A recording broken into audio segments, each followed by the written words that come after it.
Papo com Cidinha tá de volta e desta vez abordando com você um tema muito interessante. 13 de maio é uma data que não pode passar despercebida, principalmente para os negros.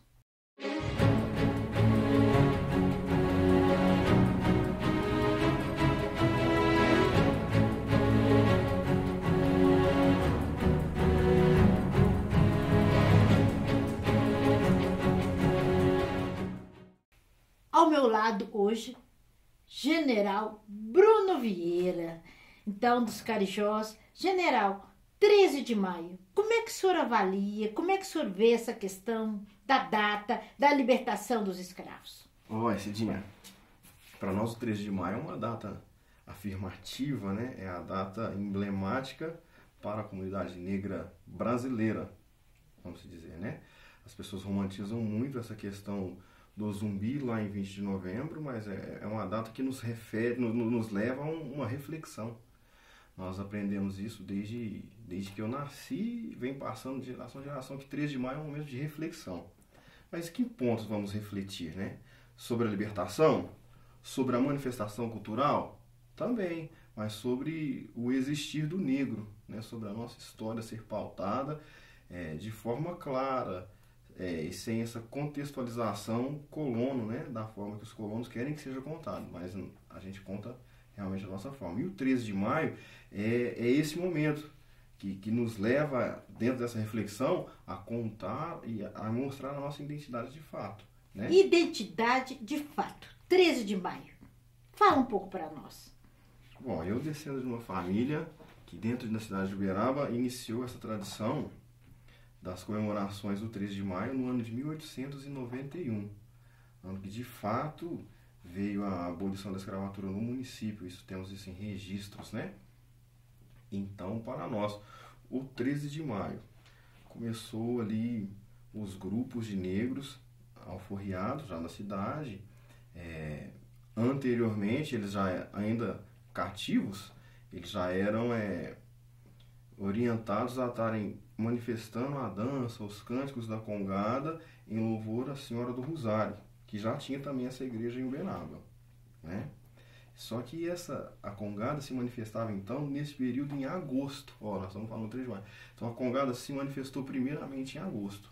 Aí com a chegada da Nossa Senhora da Abadia, que foi empurrando a Senhora do Rosário mais para frente, comemorando a Senhora da Abadia aqui, dando uma resumida na história, e aí as congadas então dão aquela brecada. Então, quando de fato vem a abolição no município, os grupos de congada resolvem a sair. Então, os dois primeiros grupos montados em Uberaba, ambos da minha família, o Penacho e o Minha Pena, né? Então, eles manifestavam ali em cânticos, no primeiro momento, essas cânticos. O negro sempre, né?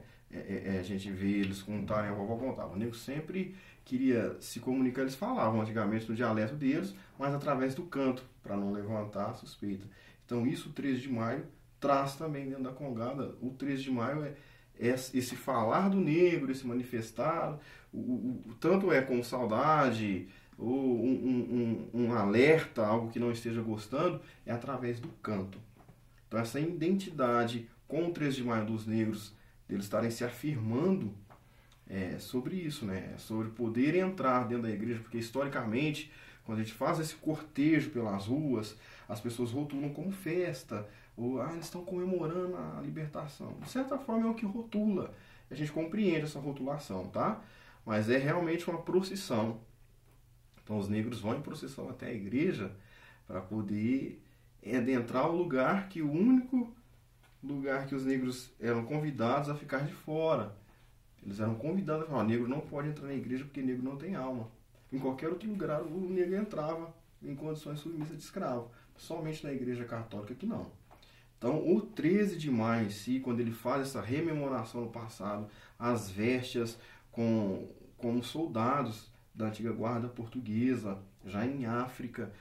Então daí essas vestimentas, aqueles chapéus com pena, ao longo da história a gente buscando, a gente encontra as identidades, o fardamento era justamente das guardas portuguesas que invadiam toda a costa ali para buscar os negros. Então eles se vestem, se aparamentam e outras negras se aparamentam dentro da sua africanidade, tá?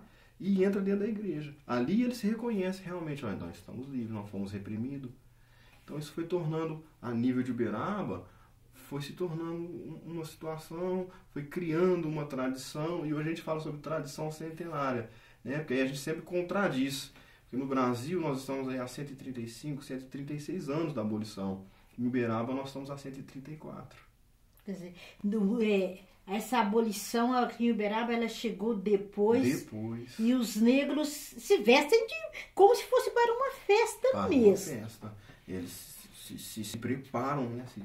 Tem uma preparação quase que de 2 meses, mesmo assim, a fervo, toda a atenção voltada aos olhos, né? Então, as famílias, porque depois que começa então essa tradição Uberaba, vai expandindo, começou 2 grupos de congada, por muitos anos foram 6 ternos somente aqui em Uberaba. E hoje esse número é hoje bem hoje nós chegamos a ser 25. Chegamos a ser 25 grupos de congada em Uberaba. Aí, por um tempo, andamos em 18, 15, e neste ano de 2024 a gente volta para a casa dos 20 novamente. Somente em Uberaba, 20 grupos de congada. No estado de Minas Gerais, onde a congada, a tradição é muito forte, o nosso município é a cidade toda, a menos dos 816, 836 municípios, é a cidade que contém o maior número de grupos de congada do estado inteiro, até do Brasil, dos outros lugares que deve ter congada. O Uberaba é o que tem o maior número quantitativo de grupos de congada. Falando em libertação, o 13 de maio, quer dizer, podemos dizer que o negro realmente foi liberto em 1888 no Brasil e 1894 aqui em Uberaba. Cidinha, eu parto saindo um pouco dessa questão da tradição, eu não vejo essa libertação de uma forma, como se diz, de uma forma concreta. Porque a gente já vê que existia já um sistema, bem antes da abolição do negro, um sistema para nos limitar, né? Um sistema já pronto para que, se acontecesse o que aconteceu, essa perca da mão de obra de grátis, não virasse uma catástrofe para os senhores, para os colonizadores. Então, eu não acredito muito que tenha essa libertação. Eu vejo isso pelas discussões nas mesas universitárias, nas bancadas políticas, quando a gente fala sobre cotas raciais. Esse tema é o que mais dói. Dói para os negros, dói para os brancos, dói para os menos favorecidos, e aí você acha aí um monte de justificativas, um monte de questionamentos infundáveis, ou às vezes, é como eu disse para você, às vezes é interessante para algumas pessoas conhecer a nossa história só até certa página, mas só quem mesmo pode contar a nossa história é o nosso povo. Ele não precisa ter um diploma, mas é preciso ter paciência para escutá-lo do jeito que ele possa lhe se abrir. Então eu falo nisso, estou citando essa questão, porque a gente lembra aí na 1850, a Lei de Terras, 1837, a lei que os negros não podiam ser alfabetizados. Então a gente pensa, que libertação foi essa? Né? A gente olha para o cenário nacional atual, o que a política chama de conjunto habitacional nos foi conhecido chamar de favela. A gente conhece as favelas. Então você vê a situação de todo aquele povo nosso, de todas as pessoas que ali estão, sem uma infraestrutura adequada, né? Então, não houve um plano. Para mim foi uma catástrofe, mas porém eu não concordo que deveria continuar do jeito que era no Brasil colônia. Não, acho que o homem, o ser humano, a mulher, nasceu livre, tem que morrer livre. Mas dentro dessa sistêmica colonizadora que nós vivemos, essa libertação, essa abolição, esse 13 de maio, não é dessa forma que é contado nas escolas ou que é tentado nos passar goela abaixo, desculpa a expressão. Uma coisa que você colocou aí, cotas nas universidades. Nós verificamos principalmente que no espaço da UFPM, Universidade Federal do Triângulo Mineiro, o negro dentro das universidades, uma quantidade muito pouca, né? Ainda muito pouco, Cidinha. E assim, eu não sou contra, tá? Quero deixar bem claro, não sou contra o sistema de cotas raciais. Pelo contrário, como eu disse, essa corrida começou desfavorável, né? Ela começou desigual lá atrás, justamente quando tinha que o negro não podia ser alfabetizado. Aí as pessoas romantizam, aí algumas pessoas falam assim, o Bruno é muito contra os militantes. Não é que eu sou contra, mas é que eu gosto que tenha que ter raiz. Tudo, eu fui criado com essa questão de aprofundar as raízes, né? Você não pode simplesmente pegar aquele momento, até entendo, mas você precisa aprofundar e conhecer sobre essa questão. Então, eu falo para você, ó, eu sou a favor das cotas raciais, mas como eu disse, lá em 1837 a corrida começou desigual. Aí você traz isso para os dias de hoje, você não está preso no passado, porque aí você vê os filhos de pessoas melhores remuneradas, uma colocação, uma classe média, alta na sociedade, que consegue pagar uma escola particular para o filho dele. Uma família de pessoas negras, assalariadas, de salário mínimo, não consegue colocar um filho numa escola particular. E onde eu quero chegar a isso? A gente equiparar a estrutura que é dada dentro desses dois ambientes escolares, na escola particular e na escola pública. Não é a mesma estrutura, não é a mesma preparação.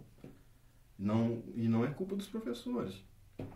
Aí, de novo, aí você vai lá no sistema, né, que criou toda essa situação. Você vai lá no governo, vai lá em cima, fala, não, então para equiparar, para ter uma educação de qualidade. Quando tivermos uma educação certa de qualidade nas escolas públicas, acredito que sim, a gente possa começar a pensar sobre os fins de cotas. A gente vai conseguir ver um número maior de negros nas universidades, sim. Porque é o mínimo que os pais nos devem, eu penso. Quer dizer, hoje, como que você avalia o 13 de maio e a libertação dos escravos? Bom, eu avalio o 13 de maio na cidade de Uberaba. E no Brasil ele é pouco falado, né? Acho que por vergonha. E tentam apagar esse fato, justamente nos refletindo, nos jogando lá para o 20 de novembro, para que ficamos ali cultuando o zumbi. Mas que aí, para que o sistema fale, mas foi a princesa Isabel, a branca que libertou, olha como eles são mal agradecidos. Uma jogada muito grande. Então, a nível de Uberaba, o 13 de maio, essa reflexão, é aquilo que eu falei no início, né? É a nossa identidade e a nossa resistência. Mas não podemos também deixar de trazer, dentro dessa resistência, mais um outro corpo, que foram dois corpos, né? Que é o corpo indígena. Então, que aqui já estavam. Então, a gente tem muito respeito. As palestras que eu faço sempre me refiro. Sempre, ó, tem algum indígena aqui na sala? Não tenho vergonha de se apresentar, porque antigamente as pessoas tinham vergonha, né? Até mesmo de ser negro no ambiente tinha vergonha. Então, até o indígena tem. Então, ó, em nome dos meus ancestrais que pisaram nessa terra antes de mim, peço licença para falar dos meus ancestrais na sua terra. Então, são dois corpos. Então, o 13 de maio nos leva a essa reflexão, sabe, Cida? 134 anos, 136 no Brasil. O que estamos buscando com a Congado? Quando os tambores tocam, quando os cânticos são entoados, quando a gente lembra do antepassado e chora, as lágrimas vêm, aquela presença deles, aquela presença espiritual que você sente do seu ancestral ali, e para você entender que está no caminho que você está buscando, essa questão da evolução do ser, de estar num lugar de merecimento sem conchavos, que não seja por misericórdia, mas por eu sou negro e capacitado para estar numa universidade, sou negro capacitado para dar uma aula, para ser gerente de uma empresa multinacional, para ser um líder da comunidade, sabe? Mas sem essa romantização de só porque ele é negro a gente faz dessa forma. Então, o 13 de maio, na minha avaliação, ele é essa questão da nossa reflexão, Cidinha, ele não pode acabar. Não irá acabar, pelo menos enquanto eu viver, os meus filhos, os meus netos que virão, da nossa família, esse legado a gente vai manter. E todo ano de convidar a sociedade a essa reflexão. Então, os tambores vão ecoar na cidade de Uberaba, os fogos de artifício vão tocar de madrugada, eles vão tocar 3 horas da manhã até às 6 da tarde do 3 de maio, eles vão tocar, para poder levar as pessoas a essa reflexão. Por que essa barulheira? O que essa barulheira quer que vocês querem com esse barulho? Nos ouvir, nos conhecer e entender que estamos aqui e para o nosso povo poder falar, ser ouvido, ser respeitado. Culturalmente, o 13 de maio. Culturalmente, o 13 de maio. coisa, é uma parte muito importante para os coletivos. Aí eu digo em nome do coletivo, né? Porque a gente tem aqui, como eu disse, 20 grupos de congado em Uberaba. Então, culturalmente, você tem aí 20 quilombos. Dentro desses 20 quilombos, imagina quantas histórias, quantas experiências, quantos ancestrais nesses 20 quilombos que a gente já está dentro de Uberaba, Esteja de Congo, tem a nos ensinar. Então é assim, é enriquecedor, é uma coisa muito... Nossa! A história está acabando? A história está ficando no esquecimento? Está morrendo juntamente com a ancestralidade? Não digo morrendo, mas a forma de ser contada ou de ser falada vai mudando. Acredito que alguns jovens, no meu caso também, né, venham, alguns bem atrelados, no meu caso, com a ancestralidade, bem enraizado, não gosto muito que mude o falar de certas questões ou de manifestações. Outros jovens entendem que o espaço, o momento agora, para falar de um modo atual, com os jovens também, para que eles possam realmente ter interesse em escutar. Então, morrendo e acabando, não. A gente temia muito quanto a isso. Mas ainda temos alguns griots, posso citar aí. Temos aí Dona Maria Luzia Cardoso, a tia Luzia Mapuaba. Temos aí a minha tia Esmeralda. Nós temos aí o Sr. Toninho, lá no Neblon, que o avô dele, o pai dele, no final do Sr. Rubens Félix também, já pegou essa geração dos 6 primeiros termos. Temos os nossos intelectuais, no caso, você, temos Maria Badia, temos o Joãozinho, eu acho que ele ainda está no arquivo público. Nós temos esses griots que são muito importantes e eu acredito que essas sementes, esses griots que estão aí, são muito fortes e não chega a perder, não. Nós não morremos, não. É a questão de permitirmos, né, os mais jovens a vir, a mudar a forma de falar, porém nós, incluindo você, nós, todos esses que eu citei, estamos ali, né, sempre lapidando, falando, não, meu filho, mas não é mudar a direção do caminho, é esse aqui que é o caminho que você deve continuar seguindo, pode se expressar dessa forma, pode falar dessa forma, mas ainda temos esses guardiões. Eu falo isso muito com a minha mãe. A mãe, a Cidinha, tanto a Dona Maria Badia, agora o Peixinho, que está na coordenadoria, né? Tem a sua história também, tem uma história muito bonita com a família dele. O próprio Joãozinho, temos grau de parentesco, né? Esses dias nós até perdemos uma parente em comum, tia dele, e minha tia-avó, né, no caso que é a tia Teresa, faleceu tem 3 dias agora passado. Era a última matriarca na nossa família, nessa linhagem da minha bisavó, né? Então seria a tia Teresa. Agora fica a tia Esmeralda, fica minha mãe, temos a tia Rita. Então sempre falo isso muito com a mamãe, ó, nós temos uns griots, né? Esses guardiões desse sagrado aí, a gente reza sempre a ancestralidade que dê vida longa e saúde a eles, junto ao Criador, para que não aconteça isso, Cidinha, de nos calar.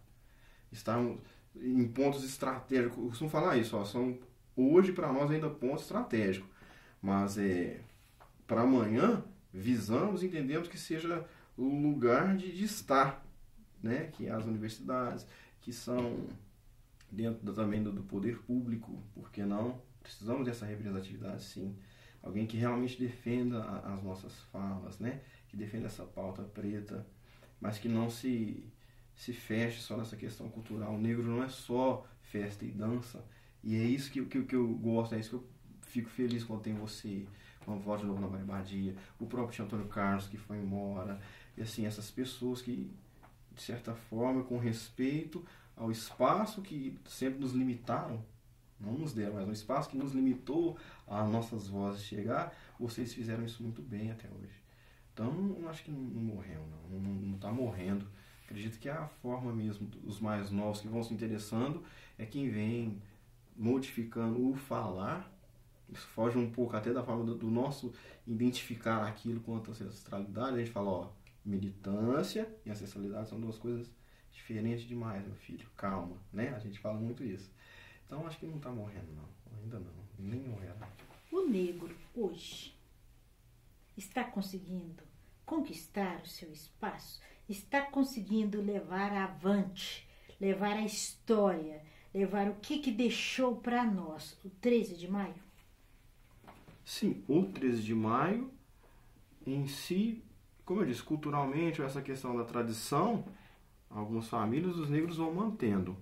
Agora, se ele está conseguindo esse dinheiro, eu ainda acho pouco, mas eu vejo já um número, né? Eu já vejo uma solução aí, então a gente consegue enxergar que vai.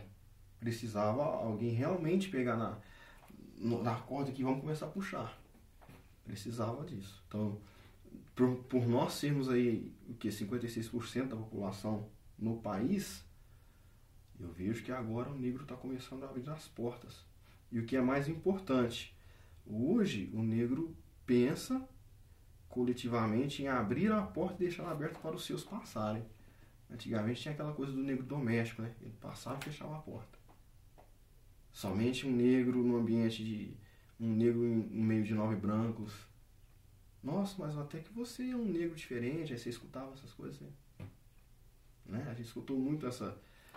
Isso é uma questão até de letramento racial, né? Tem que ter muito cuidado quanto a isso. E hoje eu vejo, sim, que o negro começa a entender. Muitos negros começam a ir de volta, sofreram também, né? Algum tipo de retaliação, para não falar, né, que a gente fala sobre... Né? Vamos falar sobre racismo, vamos falar que a gente desculpa o espaço para falar sobre o que incomoda.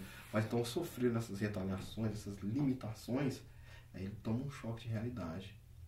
Opa, eu preciso abrir essa porta aqui, mas eu preciso dar um jeito de deixar ela aberta. Preciso fazer essa corrente aqui, os nossos foram fortes, os braços fortes para remar e vir nos navios negreiros. É assim que temos que ser. Isso foi nos deixado. Hoje eu vejo então que o que nos foi deixado começa a fazer sentido. Começa a fazer sentido. Então o negro começa a dar os braços. Não importa se aquele que está aqui na frente é um professor, se o que está lá na frente é um médico, o que vem atrás é um simples faxineiro de quintal, outro é lavador de carro, mas eles estão dando os braços. Estão puxando os seus. Isso é importante, isso eu vejo. Isso eu vejo sim. Para nós encerrarmos o De Papo com Cidinha, falando do 13 de maio, eu queria que você deixasse uma mensagem, principalmente uma mensagem para os negros a respeito do 13 de maio, da importância dessa data, da valorização dessa data e principalmente para eles se conhecerem, se autoafirmarem. Nossa, que coisa linda. Bom, na Congada, como eu disse, a gente sempre, o nosso falar é cantando. Até me emocionou que as lágrimas vieram. A mensagem a gente deixa numa cantiga que o vovô cantava para nós, que falava assim, que na estrada existe um preto velho sentado no chão. Ele é que vai nos contar a história de como acabou a escravidão. Aí a gente diz, chora preto velho, chora pai João, e conta como foi que acabou a escravidão. Então isso é o que faz os nossos negros, hoje atuais, voltar, como você disse, pensar e se auto-reconhecer. Como foi que acabou a escravidão? Acabou a escravidão? Sabe? Então eu quero deixar aqui essa mensagem, essa cantiga nossa, que nós cantamos no nosso terno de Congado, como reflexão aos negros a pensarem nessa palavra de como foi que acabou a escravidão. Por que chora preto velho? Por que chora? E dizer, né, que não se desconstruam por nada, por ninguém. A nossa identidade de resistência ela é muito importante para nós, para os que virão. Precisamos ser esse alicerce, né? Não se constrói uma casa pelo telhado, começa no alicerce. Nós temos que nos entender e conhecer como esse alicerce, para que os que virão estejam firmes ao pisar nesse chão e se reconheçam como negro, falando, eu sou negro, sou preto, sou descendente de congadeiro, de moçambiqueiro, e estou nesse lugar por essa ancestralidade que eu carrego. É isso. E saber conquistar o seu espaço. De Papo com Cidinha ainda não acabou e nem esgotou este assunto. 13 de maio.